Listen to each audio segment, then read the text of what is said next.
Thank you for taking the time to be with us. Partnering with Steve, we've also got Shane Atchison. He's the CEO of WPP Agency Wunderman Thompson, the largest agency group or communications group in the world, and one of the most significant agencies within that. And we have 1 hour in these sessions. We allow 1 hour to have like a structured discussion with both Steve and Shane. And at the end of that hour, we also have some time for questions. So if you have any questions through the conversation, please put them in the chat. We will, through the series, we pretty much got ourselves through to every question that was put there. As I've done in the last few sessions, I'm also going to do a quick setup. Apologies to those of you that have seen the setup several times now before, but for those, we've got a significant number. I think we've got over 100 guests registered today. So for those new people, there's just a quick setup we go through.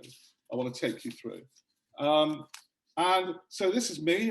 My name is Eamon. I'm the CEO and founder of FareShare, but I spent most of my time, or certainly a significant amount of my time, in the ad world, in the communications world, right through to 2014. And over those years, I got to a point really in my sort of early 40s where I felt like I needed to do something more purposeful in my life. And I went and I joined The Guardian, and I was lucky enough for a period of time to be the CEO of The Guardian, and out of The Guardian was formed FareShare. I think an important part for me was taking my experience of working for a company then in my early days that was very good at making money, but still discovering what sort of corporate values looked like and felt like for people. And I was fortunate enough to leave that world and join The Guardian, which was a company that has 200-year-old values deeply entrenched in its news and its media, but struggling to make money. So I took experiences from one, applied them to the other, and out of that was born in 2017 a little boutique impact consultancy called FareShare, and this is what we do. We ignite courageous brands. We help ignite courageous brands to drive societal change. And we believe, based on our background of working for many years in the commercial space and for commercial businesses and The Guardian, we believe it's very possible and important that you can create meaningful social impact and make a profit at the same time.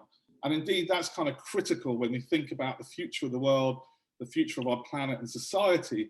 We need the large corporations and multinationals to find paths and routes forward that can generate significant impact and deliver shareholder return that's critical in a capitalist environment. And we call this conscious commercialism. It's about finding a better balance between those commercial expectations that are on us as corporate leaders and the companies we work for, but how we put more consciousness and allow our customers and our partners and our employees to touch the soul of our brand, to feel the heart of our business. And there are 4 elements we think about around conscious commercialism. And what this series we've been through, in this 5th part of the series, really looks at that first box around the roles of institutional investment, public policy, social trends and social movements are out there, and sector innovation, and how these 4 quadrants of change interconnect. The second key ingredient in that is how you connect and engage all the disciplines of your business, not just your leadership, but all the disciplines of your business and around it, and all those stakeholders to drive towards those cohesive goals. The third part is how we find measurable results and accountability. When we think about measurement, that's changing significantly in terms of how companies report, how they report to institutional investors, also how they report to our customers and to employees. And the last thing is about building programs and how you ensure that these programs create lasting value. So we've been focusing in this series on that first sector. And we think about, through the series, we've talked to leaders and experts in these different fields. We talked about industry innovation and where we see innovation. We've talked about social movements and the power of social movements and how they influence things like public policy and business innovation. And we've heard from the institutional investment sector and also the early stage investment sector. And what's interesting for us is how we think about this journey is about how these different quadrants, they don't lead each each other, but how these different quadrants drive disproportionate impact. Very quick example from Europe. If you think about societal movements, we know that when a movement gets to a point of about 2.5 to 3%, it starts to become, has a meaningful impact of a population. That's what public leaders look like. That's what government leaders look for. What are those trigger points at which movements and the demands of those movements need to be taken more seriously. In Europe, we've seen Greenpeace campaigning for decades. More recently, we've seen Schools for Change.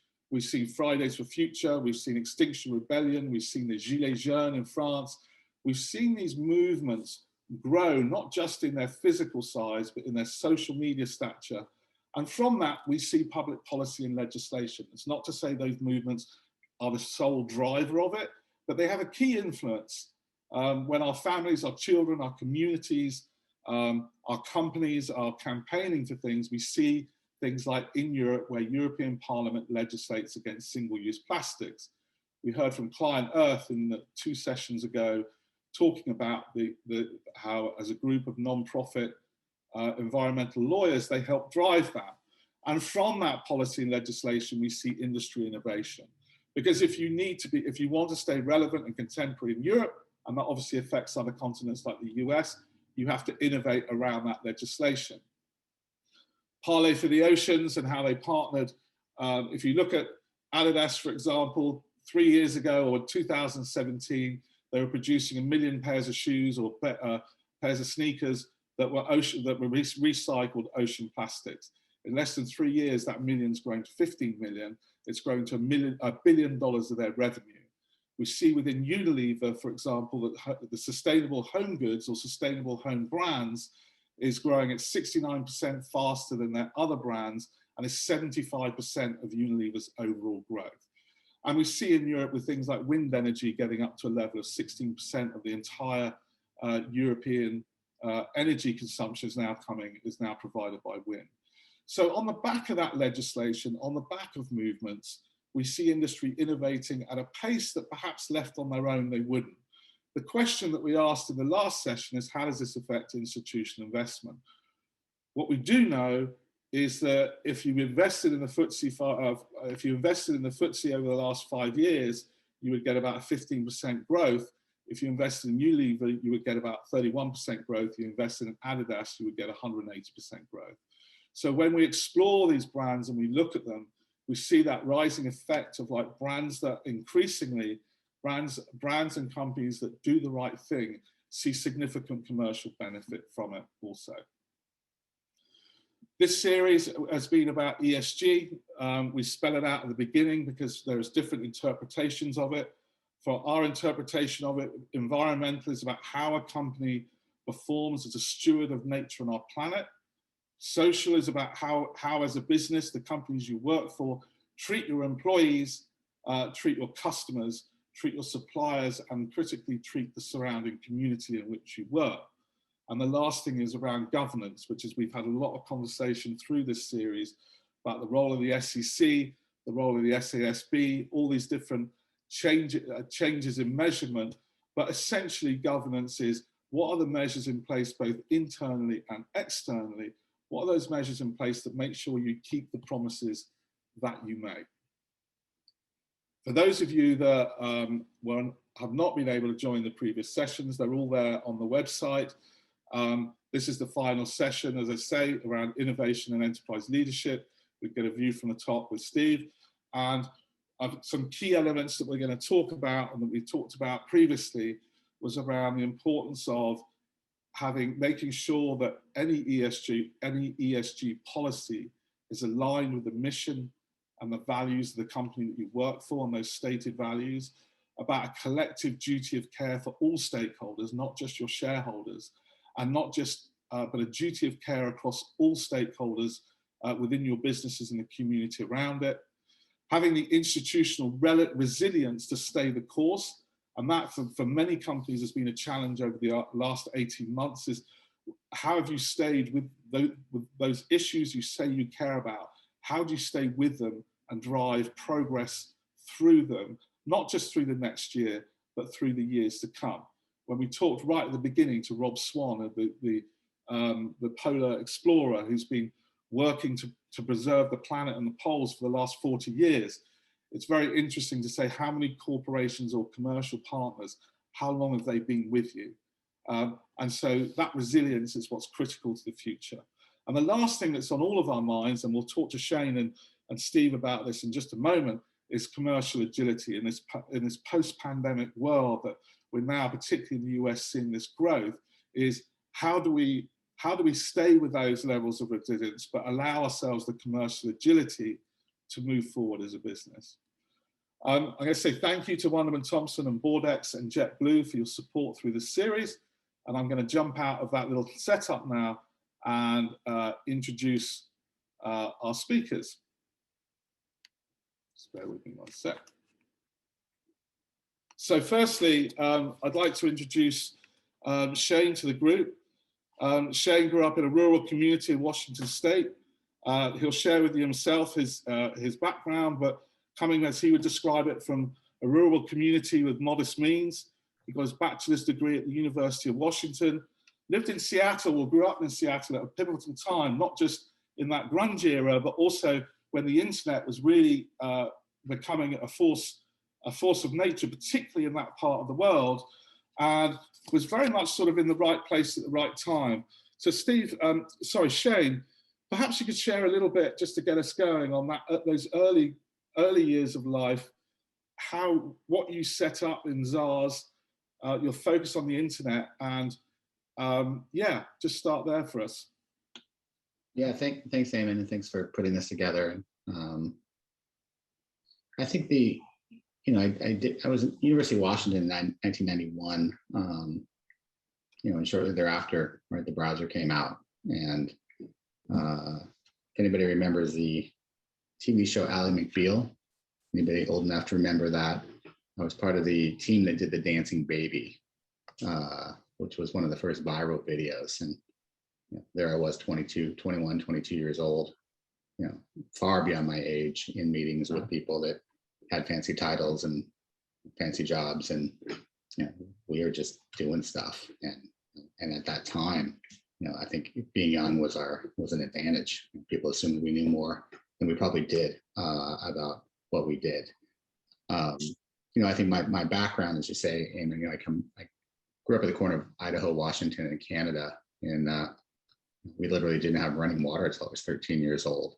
And I can tell that story as a hippie, or I can tell that story as very humble, working class family. And what that did, I think, for me, and still does to this day, is I see people for who they are, and I try to use the power I have in my corporate job to do good in the world while doing my job. And I think that's helped me avert a midlife crisis, and helped me feel good about scale. And I think back to the Seattle, the browser wars were.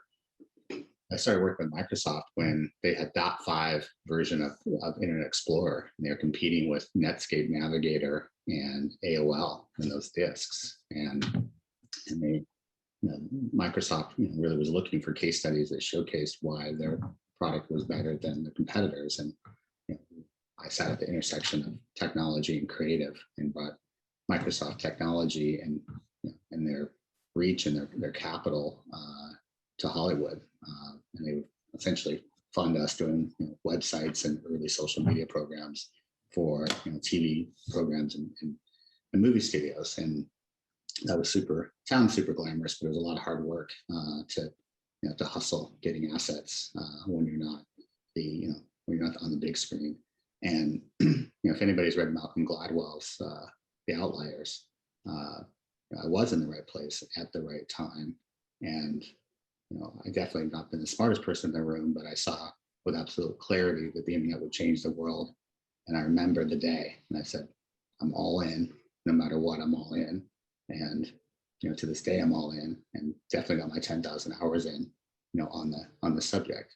And so I think that certainly has helped tremendously through the years. And you, so you had those first years as an entrepreneur, and then you sold your business to WPP back in, I don't know when it was, 2011 or 12 or something like that. And in your WPP world or your Wunderman Thompson world, actually through your WPP world, you've had quite most of the roles you've had have all been around change management, right? Of bringing different cultures together. Firstly, with Possible, I can't remember how many companies Possible was formed. About 16. About 16, and then more recently with Wunderman Thompson, where you brought J. Walter Thompson, I think one of the oldest agencies on the planet, and Possible, one of the youngest, and Wunderman coming from a DR world. Like, what experiences have you brought to that? Because you are the embodiment of like an entrepreneur in the role that you lead now. Entrepreneur, that's a fancy term. I think more than anything is culture and understanding what the DNAs of the companies that you're putting together are and what they stand for and what got them there, respecting that DNA and respecting the legacy, and more than anything, the people. And I think where I've probably made my biggest mistakes with change is coming in and assuming I'm a change agent, because you start getting into that mindset and you start prematurely changing things before you even know what needs to be changed. So I think getting alignment that people are on the same team, right? We're not competing with each other, that we have a common goal, we have a common mission. I've been very impressed with Satya Nadella at Microsoft, where he changed their culture almost overnight. And one of his famous terms is moving the culture from being know-it-alls to learn-it-alls, and that mindset of what can we learn, and that vulnerability to say, I don't know, but let's find the expert to do so. And I think that's certainly what I've learned is we set goals, get everybody to agree we're on the same team. We have the humility to say what we don't know, and then the pursuit of being the best in the world at what you do with grace. And I think that balance of focusing on your craft is critical, and doing that in a humble way allows, I think, more people to help each other and more people to work together. And I deeply believe in specialization.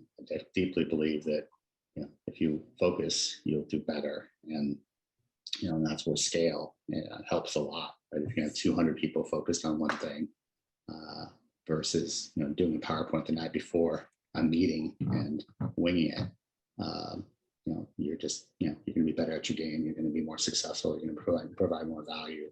You're going to differentiate more. And that's certainly what I've seen in the last 25 years of kind of my career. Digital is we move from generalist and digital to specialist, and a big part of our path is how do you find a specialist with as little friction as possible. And we can talk about that a little bit later, but I think that's one thing that COVID has brought us this last year is in a really surprising way, the friction has become less to match talent to opportunity, talent to task. You don't have the borders of a city or a building that you did before.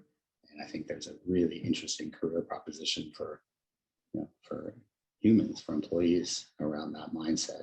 I don't think we have our heads around that quite yet, but I definitely see that. And so that ties back to, I think, merging cultures and companies and find ways that by coming together, you can be better. Then I think people start to say, okay, let's not just protect the past, let's embrace the future.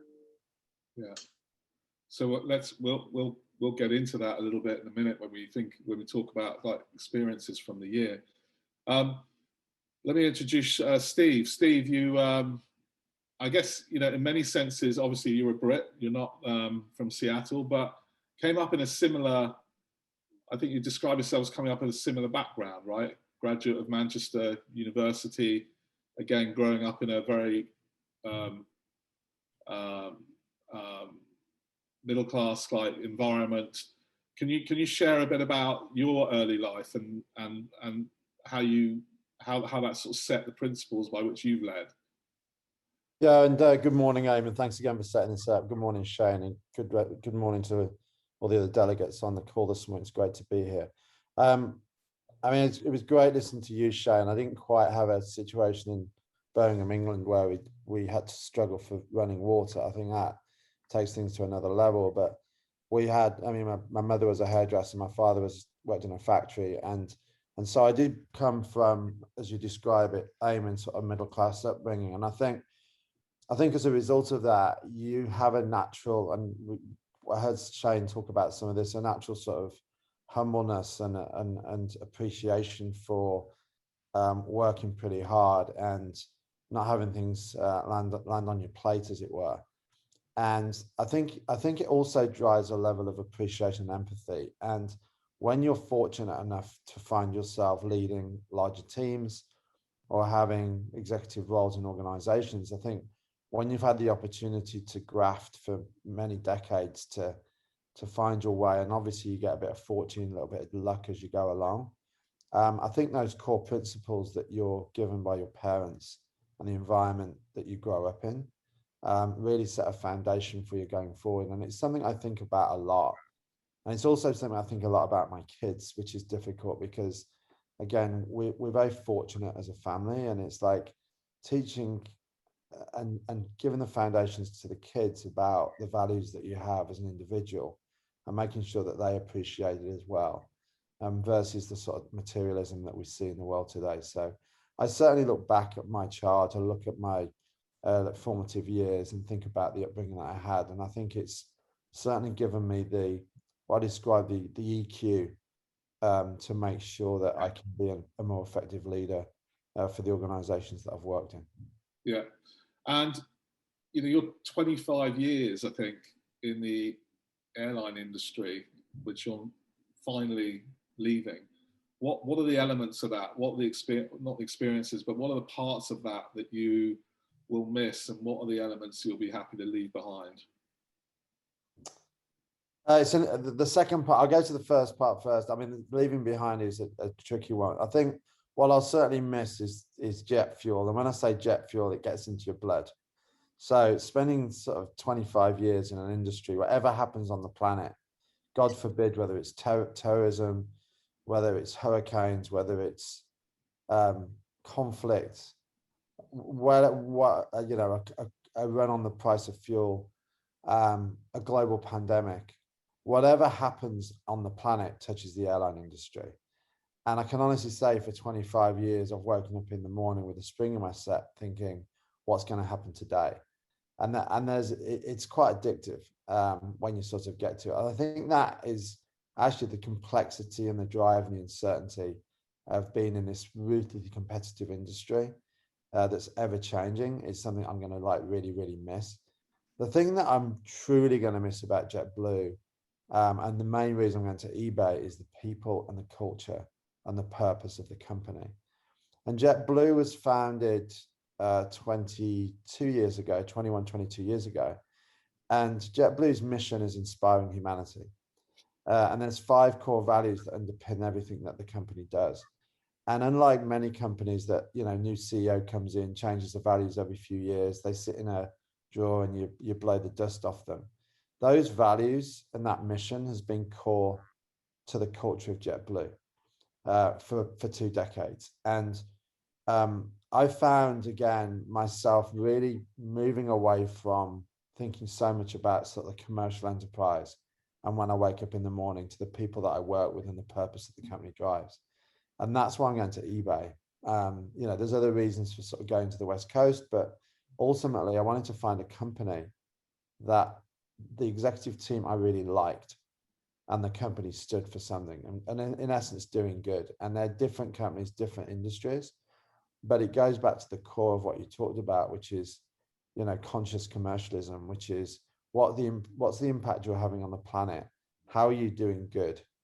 And ultimately, I want to work for a company, and I'm going to a company that holds that at the heart of what they do. And I've had a tremendous 6 years at JetBlue, and I'll miss it terribly, but I'm also looking forward to the next adventure on the West Coast.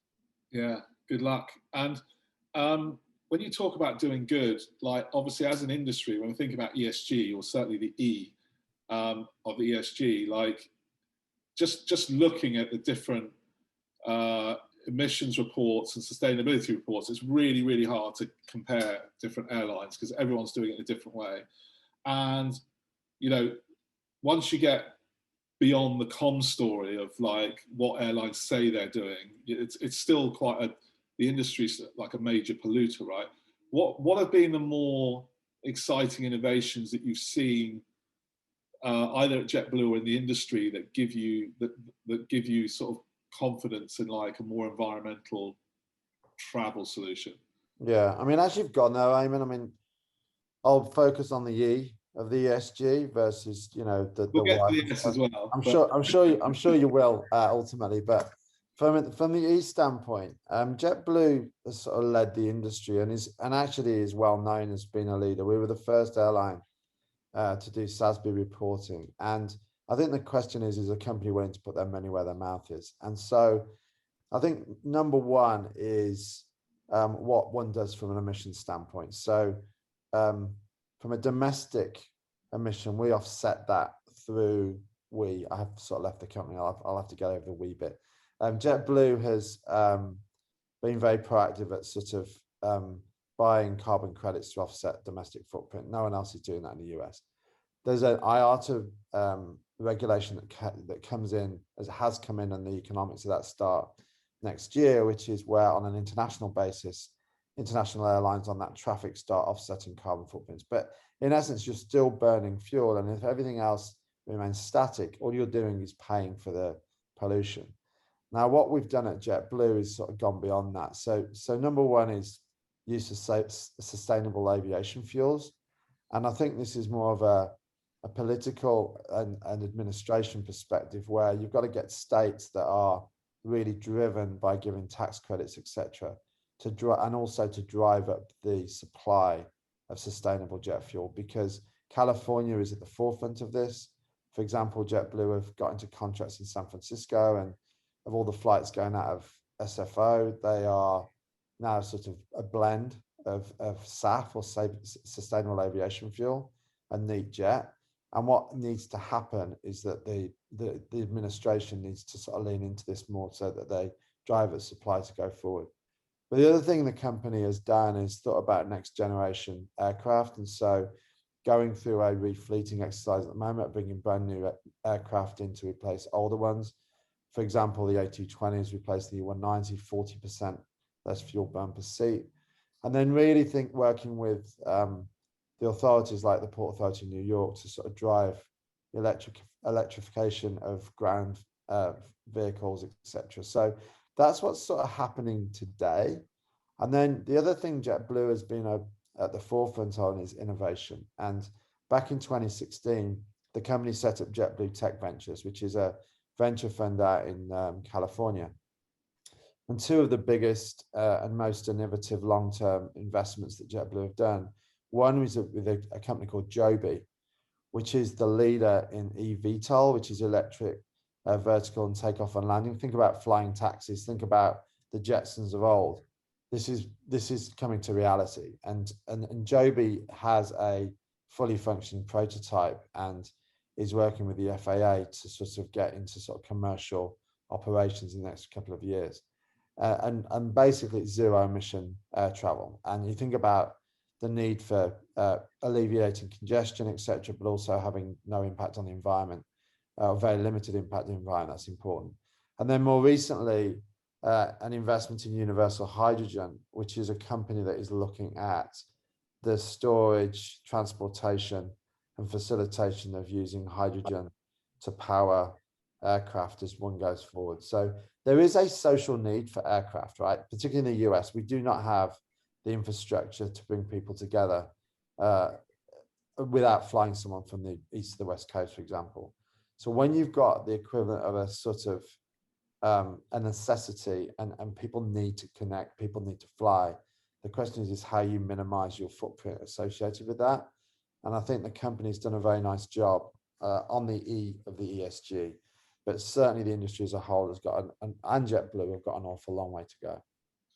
I'm going to stay with you on this. And we'll talk a bit about the S, and then we'll go over to Shane and talk about the S as well. But so on the social side, I think you talked about like that philosophy of the company, right? And I know talking to your employees, they talk about you know drinking the blue juice, and it's like very much this this culture that you've built, which then gets very difficult to sustain when you get to like a pandemic and you've got people nervous about many things in their life: health, security, culture, job security, furloughs, all these things. How when you look back at that last 12 months, like what lessons have kind of reinforced your leadership? What positive elements have you taken from this year? But also, what would you have done differently when you look back? I think, I mean, everyone has been faced in some shape or form with the pandemic, and hindsight and reflections are sort of a very powerful thing. But when I look back over the last 12 months, I think number one has been courage and resilience. We had 23,000 people looking at the leadership team, particularly like CEO, CFO, president, to say, am I going to be okay? I've got to feed my kids. I've got to put my food on the table. I've got to have healthcare. I'm going through sort of the craziness of being stuck in the house at home, and I don't know if the kids are going to school or not. And the biggest thing is, am I going to be able to I'm going to keep my job? And I don't take credit for this. The boss, Robin Hayes, was just awesome. And one of the things we sort of looked at was, how do we make sure we keep everybody in a job that wants a job? And so as we went through the pandemic, we were the only airline on the planet, we haven't found another one yet, that either didn't do furlough, didn't lay anybody off, or even didn't put warn notices out, which you have to do with unions. We didn't do any of that. And we managed to go through the whole pandemic, and, touch wood, we come out the other side doing that. And so I think one is, you've got to have the strength of conviction. You've got to be really ruthless about making decisions, and not afraid to make decisions when the world's changing in front of you. And the other thing I think about is like delegating, like your life depends on it, because there was so much stuff going on. We just had to sort of push everything through the organization. It's interesting in hindsight, what would we have done? I think we did the right thing in terms of communication. We got in the virtual world actually was an advantage for us going through the pandemic, when you could use the likes of Zoom and Teams to communicate directly with thousands of people and keep the connective tissue going. And this was, I think, companies will continue to do going forward. I think showing the vulnerabilities and the humbleness, and when some of our crew members saw me on a call and little Jake was running behind, hopefully he wasn't naked and I've got the thing on the back, but the fact the CFO's sitting there and he's got a 3-year-old running behind him, there's a reality that we've all been in this together. But I don't know. I mean, it's an interesting one, Eamon, in terms of, you could always feel that it could do more. One of the things I think from an economic standpoint, we never anticipated things would come back so quickly. And I think when I look at leisure travel now in the summer, we probably wouldn't have made some of the decisions we made in terms of doing voluntary opt-outs and everything else so quickly, and putting the organization into some stress. The airline industry's got under stress now because of trying to ramp back up facilities. And it's not just the airline industry, it's car rentals, it's restaurants, etc., because of minimum wage pressures, etc. I think that's probably the one thing I'd look back, is that we cut pretty deep pretty quickly. And I don't think anybody anticipated that things would spring back so radically during the summer. So now you have a recruitment challenge. Yeah. I mean, there's not a direct recruitment challenge within the industry. It's more on the peripheral. You hear a lot of stuff like the car rental companies, the business partners that support the industries that we have. When someone can stay at home and because of government support, which I do very much support, and earning $20 an hour, it's difficult to get the requisite resources in the supply chain to make sure that the businesses get back to normal again. Yeah. And Shane, you were, before the pandemic started, you were still right in the early stages, I think, in the first year and a bit of, merging 3 significant groups together and all the cultural kind of impact from that. So how has that changed through the pandemic? So I guess the same question for you. And also, you obviously got a whole portfolio of like significant number of clients you're dealing with that are dealing with the same thing. Can you talk a bit to that experience? Yeah, Steve, you glossed over that you have a 3-year-old. Did I hear that correctly? Yeah, and a 1-year-old. Oh, yeah. Wow. And a 16-year-old and an 18-year-old. And you switched jobs. I'm in awe. My life is easy compared to that. Sorry, Amy, can you repeat the question? I just want to make sure I'm clear. I'm curious about, like, really the same question as Steve. Like, what, you were in a slightly different position, and you were in an early stage of creating a new culture from 3 very different cultures, but then you hit the pandemic. What have been the kind of positive experiences from that, but also the learnings that when you look back? Yeah, many of the things you said, Steve, maybe the jet fuel being the exception, are similar for us. My daily mantra was my job is a mission of keeping families safe and employees employed. And I kept thinking every decision this time is probably 4 to 10 humans, right, on talent. So every meeting we'd have, we'd say, okay, will this save a job or not? And I remember getting, we've been a partner of yours doing JetBlue is doing the mobile app design and technology. I remember getting a letter. I don't know if it was from you, but one of your teammates that was very direct and transparent about some concessions on terms and pricing. And it was the most clear letter I got from any client of our entire portfolio. And when I read it, I thought, I know what you want us to do, and we're all in this together. And that clarity was so much more helpful than the opaqueness of can you do better, or even worse, not knowing where the client's heads are at or on priorities. So I thank you for that. I think during COVID, for us, that certainly being in the communications business at scale, we also had entire social reckoning, right, on race, and so that also was a major dynamic within the agency around the campaigns we were doing, and the tonality with COVID was kind of the first conversation with clients saying, should we even be in market with a campaign? If so, what should the tone be? And it was remarkable how off the tone was when you have a pandemic, and how things that sounded really smart and witty and valuable became in some cases completely off-putting or irrelevant. And so that took a bit of like, oh my, what do we do here? And how do we change or even stop selling to people or marketing to people when safety and money and existential questions are being asked? And then quickly we shifted to, well, what value can we provide? And I personally went to every one of our teams and said, we want to gift our clients with 3 ideas of what can they do in the beginning of the pandemic to provide value to their employees, and value to their customers, and value to their prospects, and value being a true authentic value, not a commercial value of how we can extract more, but really of service. And some of those are really small things, like we work with one of the big manufacturers of animal healthcare products, most of it prescription from veterinary clinics, and people care a lot about their pets, and they really care about their pets, in moments of crisis. And we created curbside drop off of the pet rather than, going into the vet clinic.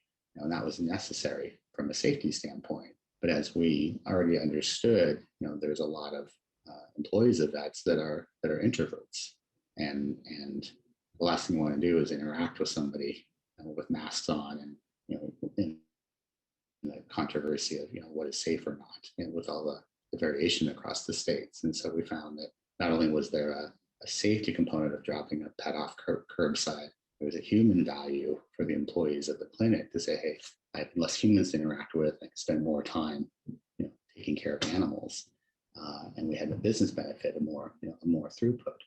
We also we're noticing a lot of the employees of these vet clinics were going out to their car to recharge, right? To get some space, safe space to, just to not be with people. And so there was a lot of real estate available. So we were taking on extra real estate next to a clinic or putting mobile units in front of the clinics just for people to chill out so they didn't have to be in their car.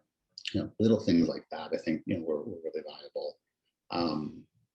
Every crisis we had in the last year, we would do a safe room conversation, via Microsoft Teams or Zoom, and that blending of, your personal life and your work life were very powerful moments of culture, very powerful moments of understanding.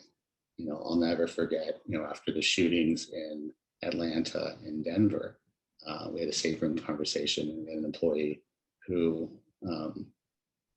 she was adopted.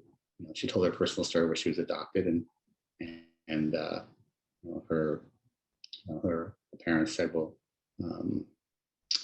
it's a good thing you haven't dealt with racism.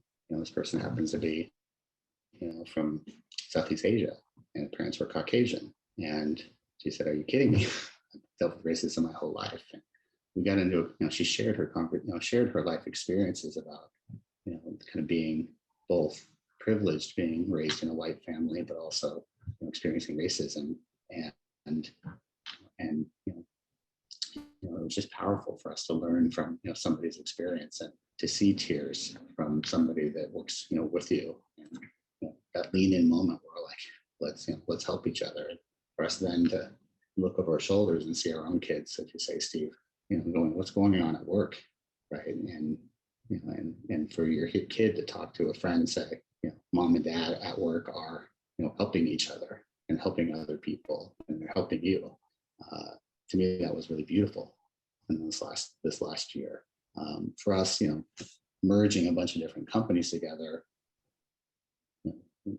it was so much more fluid to be able to have a call every day and see each other in our homes. And in many ways, it was a beautiful accelerator to cultures coming together, and stitching together not only our North America team, where I've got 32 offices, but our global team. And that's very different than the old mode, which would have been a quarterly meeting. We'd fly somewhere and spend 2/3 of our time traveling, 1/3 of our time together. I'd say on the whole, the tragedy of this last year and a half have had a lot of benefits. I've also just been noticing how my eyes are open right now to things that are just pretty remarkable. In that the things I learned in the last year, and then as I go into the physical world and I go, wow, there's more racial disparity than I realized, and now I understand more. And when I ask a question to somebody, going, in my own internal voice, saying, I don't know what I don't know about this person, and I won't know until I know. And to take a moment before I judge, but take a moment before I go, good, bad. I think that's also very enlightening last year of just giving people space and going, okay, there's more to this story, always. Yeah, there is always more to the story, and you both shared examples of that, I guess, that relate back to your upbringing, right? But of understanding. Everyone has a different story, but also the vulnerability that you lead with. But how do you? I mean, the last year has been not just about a pandemic, but it's been about many issues. The most toxic election and that we could have had, many issues around Black Lives Matter and LGBTQ and others. Like, aside from your personal conversations, like how do you respect that diversity in your leadership, whether it's like color, gender, nationality, sexual orientation? Like, how have you changed the leadership of your companies, and are we doing a good enough job? Do you want me to go first? Who wants to go? Sorry, I didn't ask. Steve. Yeah. So I think I'd look at this in a few ways, and I think Shane just hit the nail on the head, which is being, number one, not being quick to jump to conclusions and really think about unconscious bias. And I remember doing weekly calls with both the finance team of a few hundred people, but also the total crew member base at JetBlue, which would be many thousand. And they were pretty brutal in terms of the Q&A. We answered any question that was thrown at us.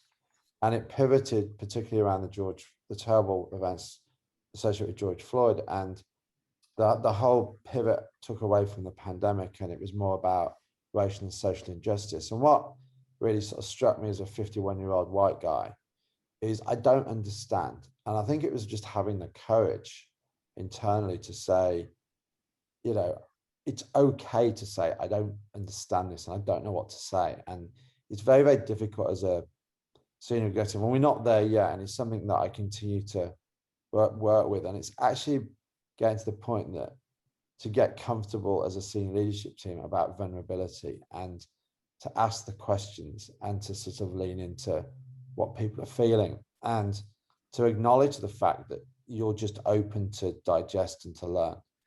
And I think that's going to be an ongoing journey for JetBlue, eBay, any organization where senior executives don't live in other people's shoes every day, and we don't necessarily understand it, but we can try and ask a lot more questions and try and get a better perspective on it.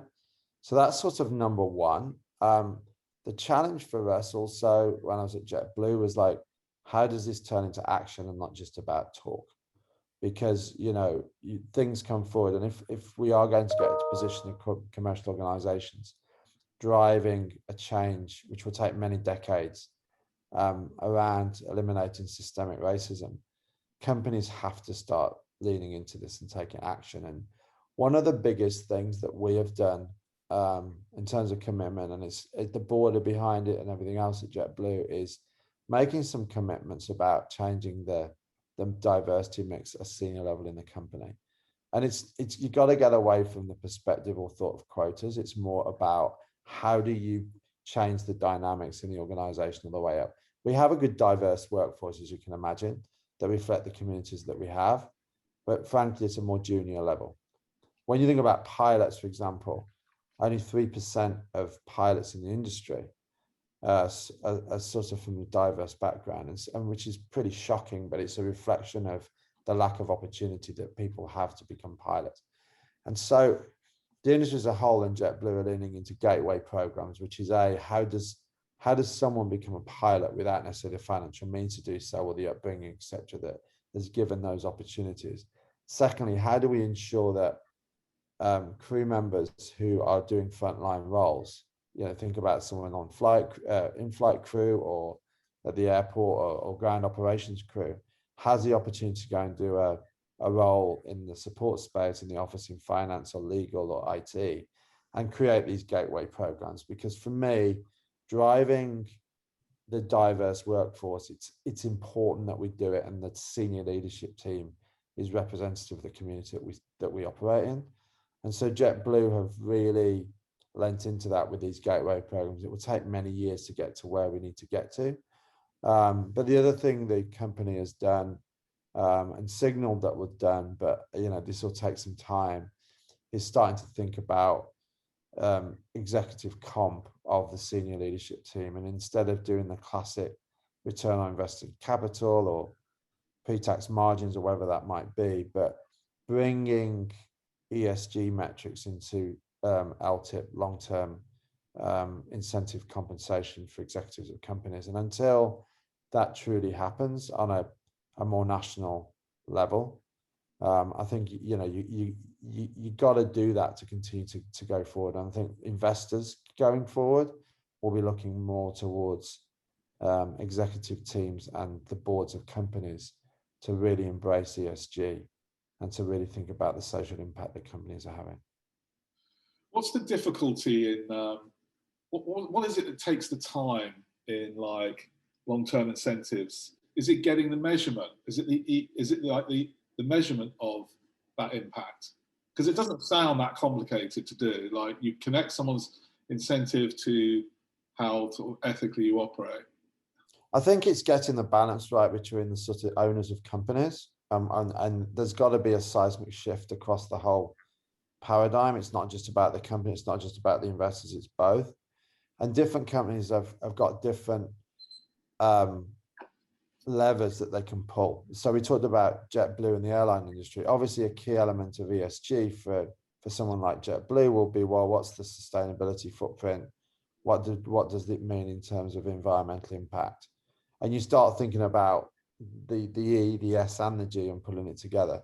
There's a data aspect of this. You know, you've got to really think about, well, what's your foundational base? You've got to get away from it being a sort of quota based or a checkbox exercise, and actually changing the infrastructure or the DNA of the organization. Because, you know, you could turn around and say we need X number of leadership team members or board members to be of a diverse background, but that doesn't change the paradigm. So, I mean, I think you're going to see over the next 12 to 24 months more companies really thinking about this, because what gets measured gets done, and if it's getting driven from the top, it will certainly permeate through the organizations. And you know, it's going to take many decades to change this paradigm, because it took many decades to create it.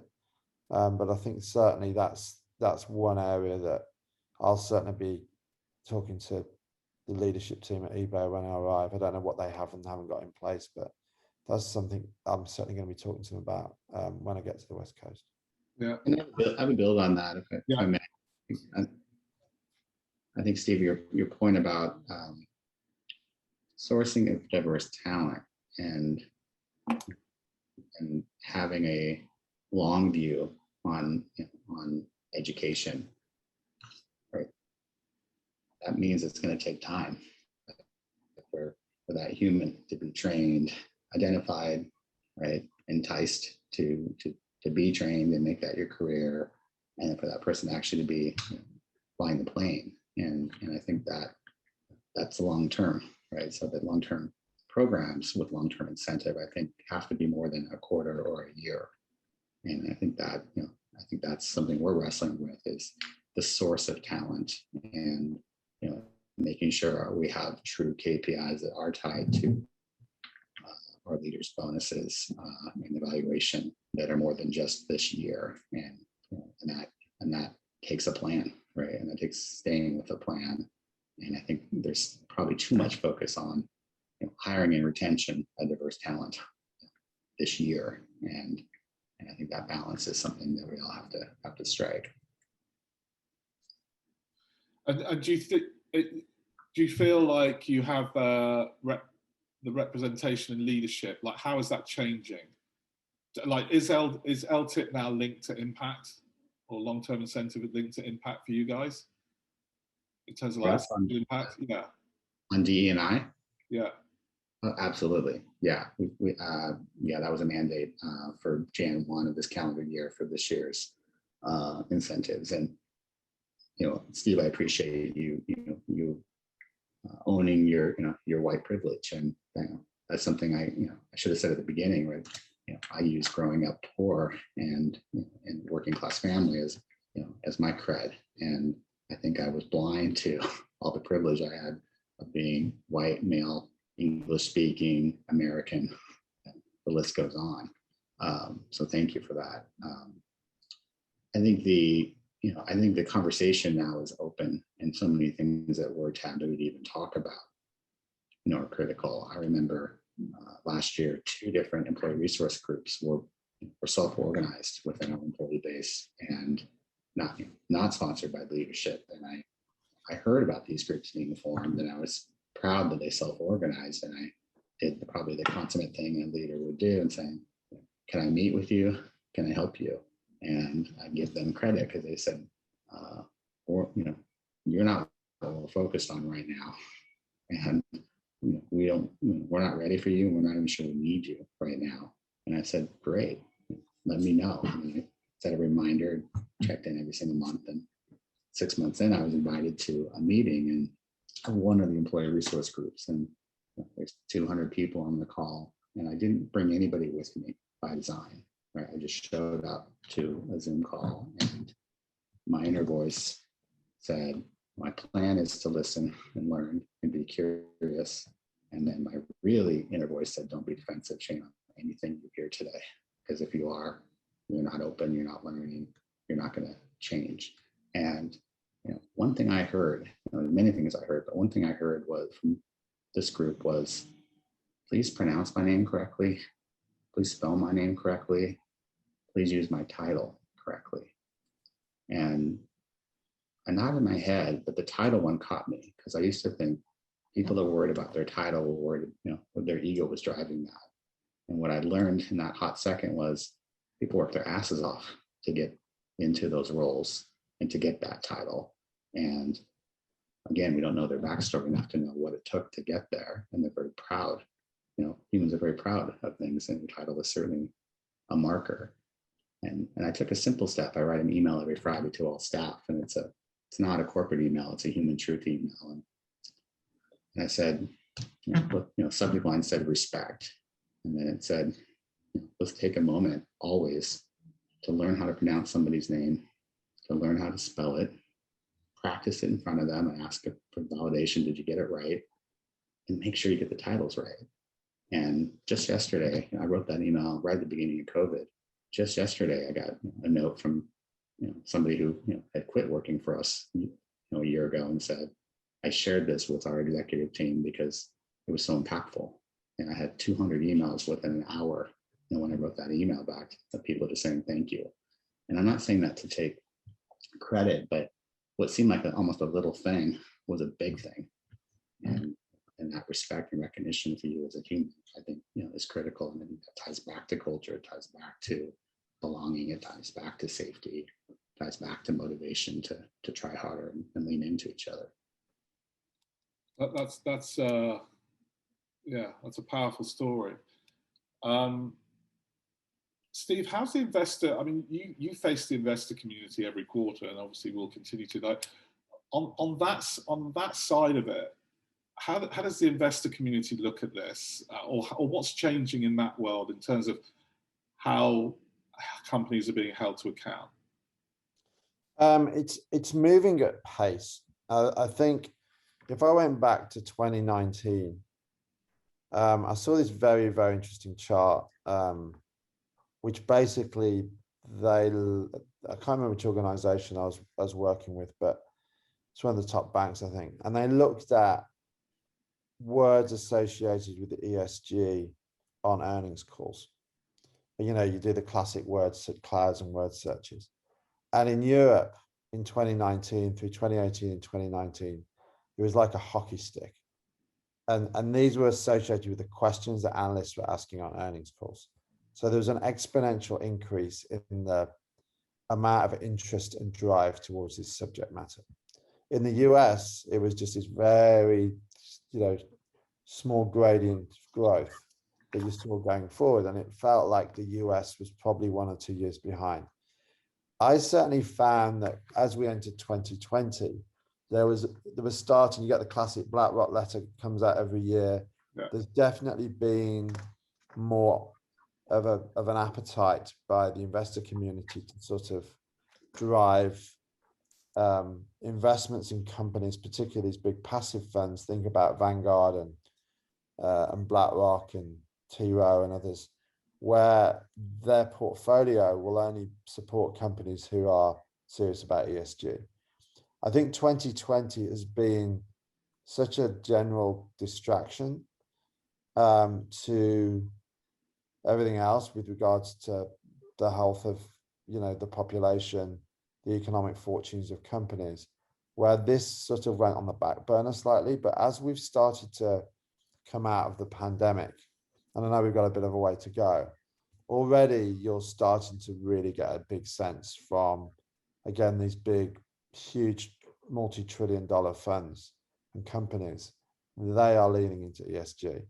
And my personal view, and this is just a Steve view, is 2022 is going to be a turning point for the US in terms of, if you're not putting out the appropriate SASB reports, if you are not being appropriately transparent with what you're doing or what your intentions are, then the big institutional investors are going to start walking away. And I'll give you a couple of talking points on this. Number one, it's not so much that whether you're doing something yet, it's more the fact that you're measuring things and you've got an appetite to do it. And this is the importance of, companies really embracing the data, embracing the likes of the SASB reports. And you can have two companies that are doing basically the same thing, but one of them recognizes the impact they have on, for example, on the environment, or they recognize that they don't have enough diversity in their workforce, but they are measuring it and highlighting it and coming together with plans to go forward, versus a company that remains silent on it. So that's a sort of absolute critical measure. The second thing is that the investors are looking at boards now to say, do you have an ESG governance drive from the board of directors? And again, I'll give you an example of JetBlue. They have an ESG board committee. And I think you're going to see more and more companies going forward to make sure that they have the right governance in place to support this. And the final anecdote, we did a huge amount of debt transactions as we navigated the pandemic to make sure the company stayed afloat and we had the requisite amount of cash. We did a transaction a number of months ago to raise liquidity in the public markets. And we did a general investor overview, and then you have investors reaching in to do one-on-ones for 30 minutes before they decide to invest or not. I had probably 8 over a period of 12 hours. I had 8 of these individual investor calls. 3 of them, literally 3 of them came on and said, we just want to talk about ESG. And you take a very sort of sharp intake of breath as you've got your 30 minutes in front of this investor, and all they wanted to talk about was your philosophy around ESG and what you're doing about it. And we want to go deep. They weren't talking about margin of the company. They weren't talking about profitability. They wanted to know whether we were serious about being in the ESG space. And I know that's just one data point, Eamon, but I feel like the tide is seriously turning. And with the investors leaning into companies and putting the proverbial pressure on them, along with companies taking some sense of ownership with regard to LTIP programs, again, this is why I think you're going to see, hopefully, a seismic shift in terms of corporate consciousness around this item as we go through the next financial year. Yeah, thank you for sharing that. And I think, just wrapping this up a little, it was interesting, looking at the WPP sustainability reports and stuff about how they focus on not just scope 1 and 2, but scope 3, which is the sort of residual effect of environmentally what you're doing. So the cloud space you're using, where the advertising is going. And Steve, you mentioned something interesting I thought was about how many corporate clients are now coming to you to say, we want to offset our own travel. Yeah, and it's like, what can you do, right? Because there's a lot of debates about what does post-pandemic look like. So there's a huge pent-up demand in the leisure space. We can see it everywhere. Everybody wants to go to a beach. Everyone wants to get on a plane. You got vaccinated. And the public numbers are out there, when you sort of look at it. The question is corporate travel going to come back? Yes, it is. It's going to come back slower. I think, general view of the world is that it's not going to be quite where it was, maybe, 90-ish%. And it's going to start ramping after Labor Day. But if you're a corporation, it's like, how do you think differently, considering you've just gone to sort of ground zero from a corporate travel perspective? And in this ESG umbrella, and how, you can't drive to California from the East Coast. You can't take a train. You've got to get on a plane, right? And the face-to-face business will continue. And despite sort of some elements of thinking about using electronic media, the face-to-face communication is going to continue to be key to commerce. And hence, certainly in my latter days of JetBlue, you're seeing corporate clients, as you say, coming in and saying, we would like to work with you because we want to offset our sort of carbon footprint of our travelers going elsewhere. And again, I think that's going to get momentum. And when someone looks at an ESG or like SASB report of a corporation that isn't necessarily in the oil industry or the aviation or the industrials, they're going to be looking at, well, what are you doing outside of that industry to think about your environmental impact and your footprint. Something, something we're doing on the travel front that I think will be interesting to test and learn is going to our clients and saying, let's be intentional about how we travel.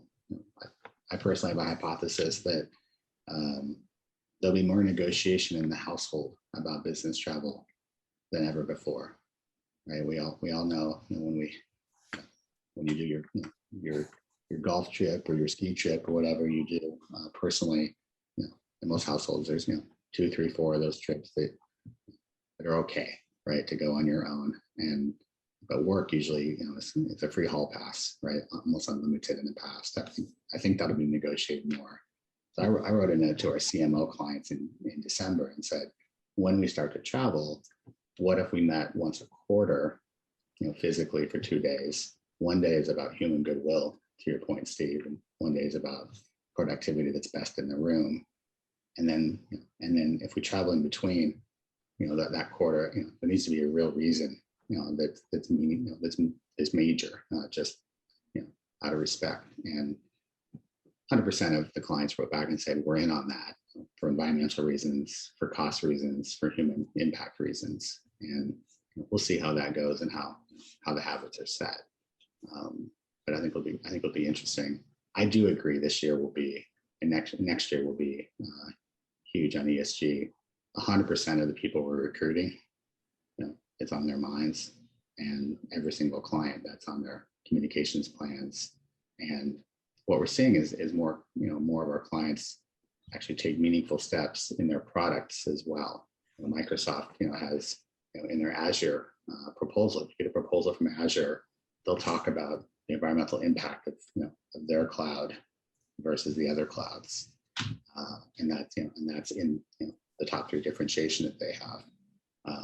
We're starting to. We had a team come to me last week with a big idea saying the data exhaust of not deleting your emails, is on average greater than, environmental impact on energy consumption at data centers is on average greater than the impact of your air travel. Yeah. And so, we're going to our clients, that send a lot of emails and saying, okay, let's talk about, encouraging people to delete those, right? Simple little acts that we haven't really even thought of, whether it be your MarTech or your individual consumption data, and tying that to the environmental impact. To me, that's super interesting, super cool. That is super interesting, and we're over time, and so please, those of you that are with us, if you have any questions, please ask them. Shane, I'm going to ask you the final word of you actually before we wrap up. In an industry that hasn't historically been known for its depth of character, if you like, are we now in a place perhaps where you would set a standard to which clients you would potentially decline to work with a client or move forward because they weren't now operating at the level that you set yourself? Yeah, I mean, I've always believed in that, Eamon. I know you have, but as an industry, we're known to be a little chameleon, right? We try and be something to everybody, and so agencies work with tobacco, and then they work with other things, whatever it is. Like, do you feel like, I feel like WPP has gone from being perhaps with Sorrel maybe not so heavy on the value side, and with Mark Reed now is setting the challenge of leading the industry, not just kind of running along with it. Yeah, and definitely Mark is true to his word, and I stand by that. I think the consumers, I think we're a talent business, so our employees are demanding standards on the clients that we represent, and this year is an extreme talent war. Second only to the .com boom in my career, and our employees have to believe in the businesses that we do work for. If not, they'll quit. They'll go work for eBay. They'll go work for JetBlue. They'll go start their own company. So it's imperative, and it's. I have great optimism because it's going to be such a natural act. It is already such a natural act that I don't think there's one person who will make the decision up top. I think it'll come, through many, many, individual decisions, day by day, because our employees are pretty, black and white on this topic. Yeah.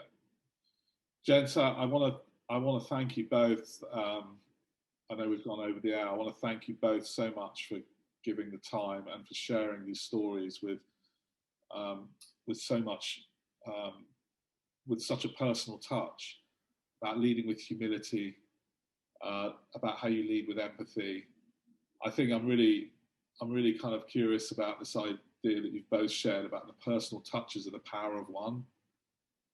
Given that you both work in industries that are all about scale and growth, like this something we've learned over the last year is the power of one, and the radical transparency which you both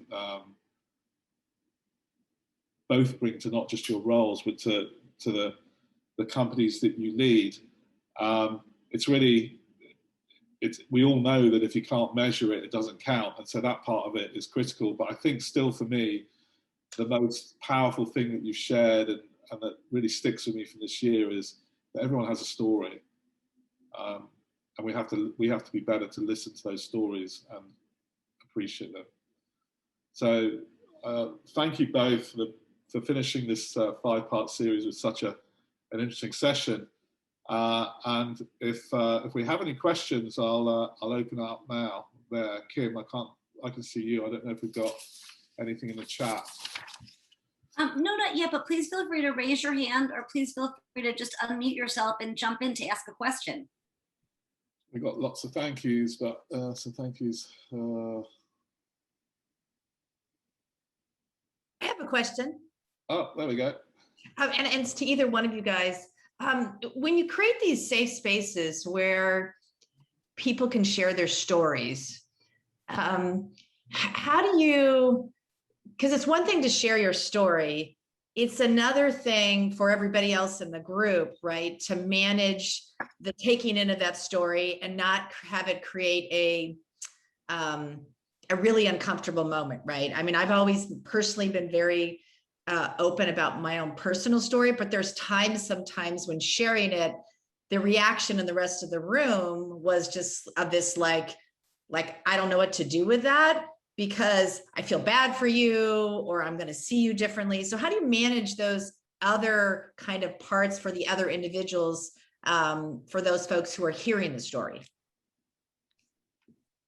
Well, that's a really interesting and difficult question. I think it's just the nature of, like, it's just human nature, isn't it? I mean, I think the biggest thing is just providing an environment of trust and integrity. And I sort of always try and like live around that. And so if you're it's easier if you're in a one-on-one type situation that's happening, and people feel to the level that they know if they tell you something, it's not going to go anywhere else. And it's like how I've like lived my personal and my professional life, because if you have that, I think it's very, very powerful. I mean, we've all been in those situations, and we do have them where people will share stuff. I'll be honest, I haven't really found myself in a situation where someone's shared a story and everyone else is looking at their shoes and then going, oh my God, how do I get out of here, and what's going on? I think I think it's down to us as individuals. I mean, I've had sort of personal stuff go on myself and my family. Won't get into that now, but at my leaving Do a JetBlue, I sort of shared some stuff, as did my boss, that was very personal to me. And actually having the courage to talk about it was actually okay, and everybody sort of didn't feel, I wouldn't describe it as uncomfortable. I mean, I'll ask Shane and see who's got any perspectives on it, but I haven't actually been in a one where I'm like, oh my goodness, everyone wants to get out of here. It's just down to the individual in terms of what they decide to share. Shane, I don't know if you've got any wisdom to share. Yeah, I mean, I think there's planned and unplanned moments or experiences on this topic. Planned would be, a tragedy happened and we're going to have a safe room conversation. We're going to bring an expert and it's opt-in. Unplanned, I had one, a few months ago where I shared a story. Somebody in my family's has severe anxiety and depression, and I said, I gave commentary of why I'm sharing the personal story. In my case, it was I'm sharing it because I'm not on my A game right now all the time, and I want you to know why. well, you know, I love this company, I love my job, I love what we do, but here's what's happening to me personally. And then second, maybe one of you might learn something. I'm not asking anything of you. I'm not asking for you to tell me anything. And I told that story to 100 of my top leaders across North America. So far, 42 of them have told me their story of anxiety or depression in their family. And all of us were like, sure feels better, doesn't it? And most of those stories were individually told to me. And that's the people who chose to tell me, right, when I didn't ask for it. So I think that commentary of why you're sharing is something I'm trying to model, and also coach people to give that context, so that it's not because I want something, or you have to guess why somebody's telling you that. There's something there though about, as leaders, we sort of grew up in a sort of post Jack Welch kind of era, right? And so vulnerability is not seen as a strength, isn't it? I mean, this year's been like a pretty decisive time for that. I wonder what Safe Room Conversations would have been like 18 months ago versus in 18 months' time.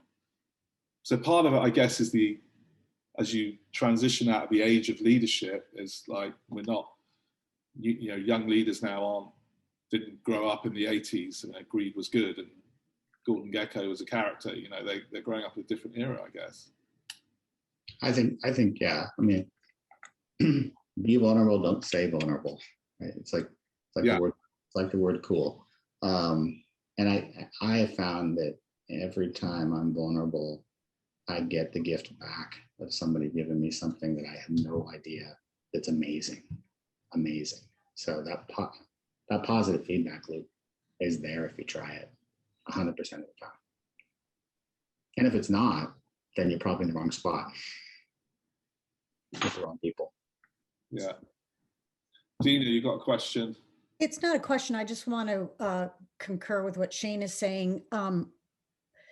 We had several employees who had different kinds of issues, and the more open we were to allowing them to speak, and the average age of our company was like 28. So they've all been raised a different way, and they've been raised to lay it out there, talk about it, throw it up on social media. You had a bad situation in your life, whether it was as severe as even a rehab situation, or you just are getting mental health assistance.